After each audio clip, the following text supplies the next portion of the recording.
What's up everybody, and today we're checking out United Kingdom versus India Military Power 2024. We did watch like a 2023 one a while back, but this is a 2024 one. Let's see what the military power is going to shift like, and I've got some opinions on this. But before we get started, if you haven't already, check out Chug, 10% off, link down below. This is the channel sponsor. It's absolutely amazing, handcrafted, amazing drinking vessel. If you want to support a small business here in the UK, 10% off, link down below. I cannot recommend them enough, really can't. There's a reason why this has been a channel sponsor for so long. Go and check them out.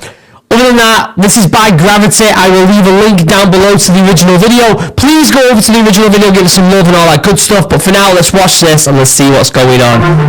Now, there's going to be just music on this, so I'm going to turn it down. In my opinion, the UK has been dwindling while India has been growing. Now, a lot of people, including myself, have been saying that India is growing and growing and growing, but the truth is, they're not really growing, they're recovering, aren't they, from what Britain did to them in the past. Now, here we go, submarines, they've already got more. I do want to preface this, I've said this quite a few times on these videos, we don't know the exact number for subs. It says the UK has 10, but the truth is we don't know how many the UK has, and it's probably about 15, 16, in my opinion. There's probably some there that we don't know about. Alright, here we go with the rest of the Navy, most likely. The United Kingdom has 117, while India has, by the looks of it, a lot more. Now, we can talk all about quality over quantity. We do know, and I'm not being biased here, we do know that British soldiers are some of, if not the best trained in the world. With that being said, 294, you can sometimes still overwhelm, right? You can still overwhelm double the Navy fleet India has right here. Aircraft carriers, we do also know for aircraft carriers, UK has 2 of them. We know that the India, I think, has 2, but they are making more. I think there's 2 more in development as far as I'm aware. So they're going to double that. It's a draw here, but I'm pretty sure India's going to be doubling this over the next couple of years. And you can keep an eye out for that if you haven't already. Alright, land-based stuff here. This is probably aircraft, I don't know, logistics aircraft, right, of some sort. We've got 31. Let's have a look at India here. We have a lot. 264. Now what's this categorized as? Transport aircraft, yeah. You have to also remember Britain is part of NATO, and so if they ever went to war, they would also have all the other NATO countries involved. Whether you believe that that's a substantial argument as to why the UK doesn't have as much doesn't really matter. In my opinion, if it was a 1-for-1, this would be quite an interesting battle between the two, wouldn't it? 606 aircraft. This is fighter aircraft, so nearly 6 times more, which is crazy. Let's have a look here. We've got 664. This might be just this might be Air Force in general, this as a whole. So let's see. You have to be very impressed with the swiftness of the recovery that India has done here. 2,296 total aircraft. The speed at which they've recovered is crazy, isn't it? Helicopters here. I'm wondering what type of helicopter this is going to be. India with 40. This is the first one, by the looks of it, where Britain has more of them. By the looks of it.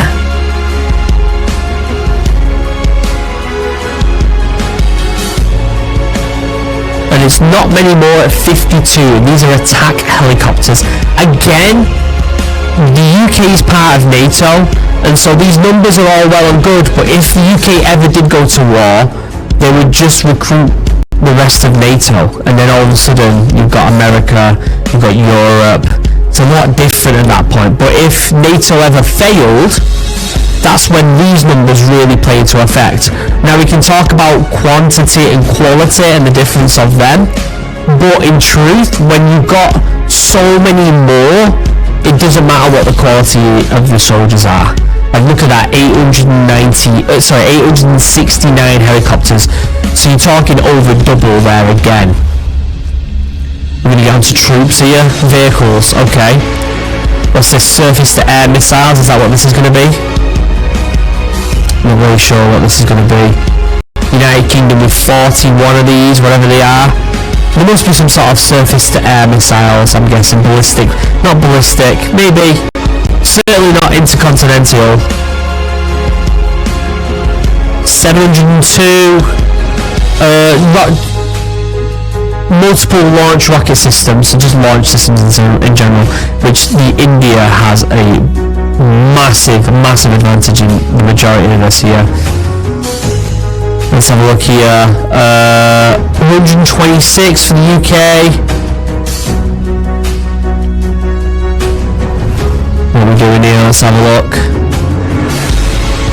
Holy Christ almighty, 3,243. The difference in towed artillery. Wow. Luckily, India and the UK still has a relatively good relationship. 213 tanks. Is this just going to be generic tanks? Is that what this is? I'm presuming it is, but we'll see. Jesus. 4,614. 20 times more tanks. My God. Okay, this must be intercontinental, I can never say it, ballistic missiles. The big ones, the big daddies. Not the nukes, but they're big. 64 for the UK. My guess is India probably have a few hundred, as far as I'm aware, from the last numbers. 400? 400 plus? Oh, 66? I thought it was way more for ballistic missiles. I thought it was way more. That's shocked me. We're going to do nukes next. Yeah, here we go. This is nukes. We know the UK has quite the armory of nukes. 172 from India, whereas the UK has. Okay, there's like 180 in it or something like that.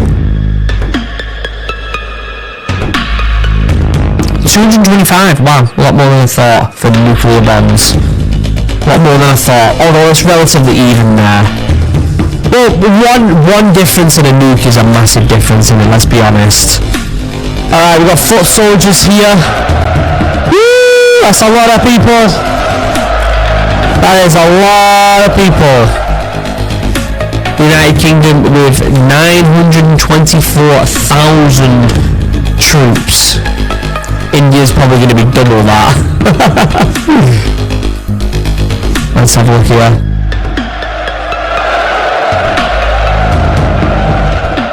Good God. What a seizure looking at that.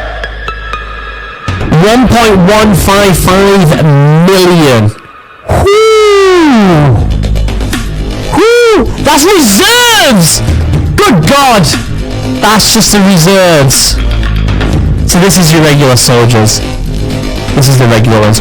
The truth is, the biggest threat to India is probably China being right on the border. And honestly, if it ever kicked off between China and India, I have a very good feeling, and I know I've got quite a big Indian audience. I'd love to know your thoughts on this. But I bet if China kicked off with India and a war broke out between the two, I think the UK would help. I think the UK would help India quite a lot, and I think they would genuinely get involved and help you guys out. 1.455550 million troops. That must be the whole of the ground forces in general. I'd love to see you can't do it, can you, with real numbers? But I'd love to see SF and stuff like that. The truth is, you can't see the real numbers of that stuff. Luckily, for the UK in this instance, we are allies, which is very good.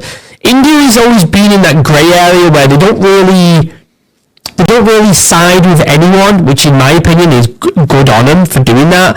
With that being said, I think the biggest threat to India is China, and the biggest threat to the UK is Russia and China. And I think if it ever kicks off with China, with India, I think the UK would help. There's too much of a relationship between the two countries. Now I know there's a dark past with Britain and India, but in the modern day sense, it seems like there's almost it's not the same, but almost like how the UK and the US fought against each other and hated each other for the longest time, and now they have this incredibly special relationship between the two countries. It's almost as if the same thing's developing between India and the UK. You see it quite a lot where there's a lot of people who support both countries, and it's beautiful in its way, right? It's beautiful that out of something so dark and sinister, which is the past of the UK, Britain, in India, that something potentially brighter can come out of it. Does that make sense? Good on India for recovering after such a horrible thing that Britain did to it. The amount of people who've got back in the military at that speed is quite astonishing, and it does make you wonder what's going to happen in the future for India. I will leave a link down below to Gravity and their incredible video if you haven't seen it already, or if you want to go check it out yourself, link down below. And also, go check out Chug, the channel sponsor. If you want to look like an absolute legend while drinking your drink, you should go and do that. Link down below, 10% off. Other than that, I'll see you in the next video. I love you all. Have a wonderful day. Goodbye.